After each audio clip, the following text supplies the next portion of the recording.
বলো বলো আমার মাথায় এটা কেমন লাগছে, এটা আমি কিভাবে বানালাম সেটা জানতে হলে পুরো ভিডিওটা দেখতে থাকো।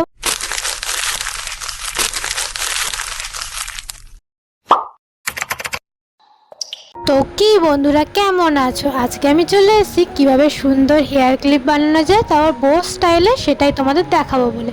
তার জন্য নিয়ে নিয়েছি আমি একটা কাপড়। এই কাপড়টা যেন দুটো আলাদা আলাদা ভাগ, আমি মাঝখান থেকে সেলাই করে জুড়ে নিয়েছি। তারপরে দেখো কাপড়টাকে আমি কিভাবে ভাঁজ করছি, সেমভাবে ইজি, একদম সিম্পলভাবে তোমরাও ভাঁজ করে ফেলতে পারো। আর একদম তাড়াতাড়ি আর সহজভাবে সিম্পলভাবে তোমরা একটা সুন্দর বো তৈরি করতে পারো। দেখো আমি কাপড়টাকে বো বানানোর জন্য মাঝখান থেকে ভাঁজ করে সুই সুতো দিয়ে এটাকে আমি সেলাই করে নিচ্ছি। এত সহজ পদ্ধতিতে যে বো বানানো যায় সেটা এই ভিডিওটা না দেখলে তোমরাও বুঝতে পারবে না। দেখো দেখতে দেখতে আমার কিন্তু বো রেডি।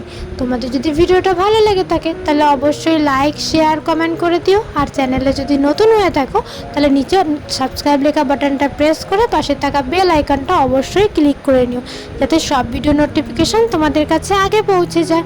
দেখো দেখতে দেখতে আমার কিন্তু বো বানানোর কাজ রেডি। এবার দেখো সুন্দর আরেকটা কাপড় নিয়ে সেটাকে আমি বইয়ের মাঝখানের ফিতাটা তৈরি করে নিচ্ছি। তার জন্য দেখো আমি সেলাই করে নিচ্ছি।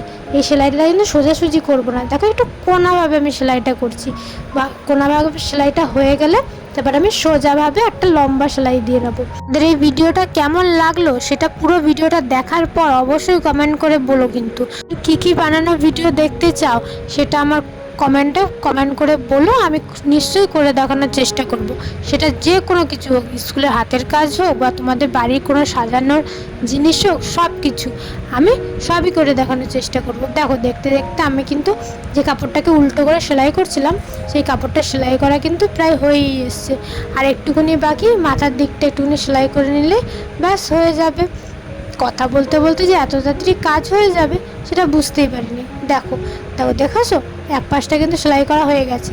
এবার আমি এটাকে সোজা করে নেব। দেখো সোজা করে নিলাম। এবার আমি বইয়ের মাঝখান থেকে এটাকে সুন্দরভাবে ভাঁজ করে এটাকে সেলাই করে দেবো। তোমরা চাইলে বাদ দেওয়া পারো, তবে আমার মনে হয় এটা সেলাই করে নিলেই সুবিধা হবে। ওই জন্য দেখো আমি সুন্দর করে কি সুন্দর সেলাই করে নিচ্ছি। এর কিন্তু আমি আবারও বলছি, আমার যখন 2000 সাবস্ক্রাইবার হবে তখন কিন্তু আমি আমার ফেস রিভিল করব। তো বেশি এদিক ওদিক না ভেবে তাড়াতাড়ি 2000 সাবস্ক্রাইবার করতে আমাকে সাহায্য করো। তো দেখো এবার আমি এই বোটাকে কীভাবে আমি মাথার সঙ্গে লাগাবো সেটার জন্য আমি একটা সুন্দর ছোট্ট একটা ক্লিপ নিয়ে নিয়েছি। তোমাদের কাছে যদি অন্য কোনো রকম ক্লিপ থাকে সেটা দিয়ে সেলাই করে নেবে তাহলেও হবে। আমার কাছে এই ছোট্ট ক্লিপটা ছিল, আর এই ছোট্ট ক্লিপটা না আমার মাথা শুধু শুধু ভালো লাগছিল না, ওর জন্য আমি এই বোটাকে বানিয়ে নিয়েছি যাতে এর সঙ্গে আমি পরতে পারি। দেখো সুন্দর করে আমি সেলাই করে নিচ্ছি একদম, যাতে এই বোটা খুলে না যায় কোনোভাবে ক্লিপটার সাথে। ঠিক আছে, তবে এই অবধি থাক, বাকি কথা হবে পরের ভিডিওতে। তোমরা অবশ্যই কমেন্ট করে বলো এবার এটা কেমন হয়েছে দেখতে।